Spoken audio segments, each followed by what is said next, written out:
Hello, and welcome back to Phantom Force's Weapon Spotlight. In this episode, I'll be covering part 2 of my Uzi Weapon Spotlight, the 41 Action Express conversion. This conversion turns the Uzi into something more akin to a DMR. It deals 51 damage after 20 studs and falls off to 20 damage by 145 studs. It now fires at 500 RPM and in semi-automatic only, and the body multipliers are increased up to 1.2 times for the body and 1.8 times for the head. The muzzle velocity is reduced to 1625 studs per second, and the penetration depth is doubled up to 1.4 studs. Here is the shots to kill table. It has low recoil, which is actually unchanged from the default ammo, and it holds 20 rounds in the magazine with 160 rounds in reserve of .41 Action Express. The reload speed still remains the same at 2.2 seconds and 3 seconds for empty reload speed. Walk speed and aim speed are also entirely unchanged. This conversion, as I've said earlier, very much turns the Uzi into a DMR, and a pretty good one at that.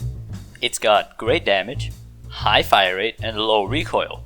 And if you were to compare it to anything, I'd say that it's a lighter, low recoil version of the SA58 SPR with less range.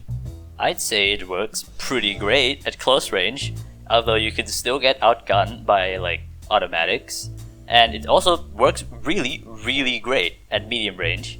But just like the stock Uzi, it does fall off quite a bit at long range, and also just like the default stock Uzi, it just works, and there's not much else to say about it. It's a great DMR, you can't really just go wrong using it.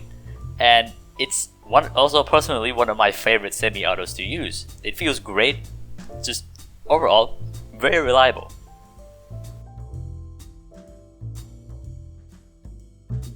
Now, because the recoil is almost entirely unchanged from the default 9mm ammo, extended stock still kind of works, but to a lesser extent.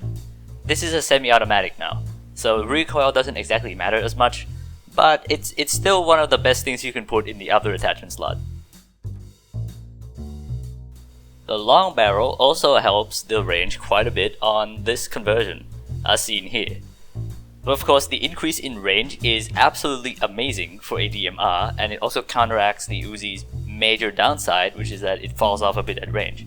But it also increases muzzle velocity, which is also amazing for DMR and guns you have to use at range. Probably one of the best barrel options you can take. And that concludes this rather short episode of Phantom Force's Weapon Spotlight. Uzi Part 3 will be coming shortly, and it is going to feature the .22 long rifle conversion, so please look forward to that. But for now, if you enjoyed this video, please like and subscribe as it helps a lot. And thank you for watching, and see you next time.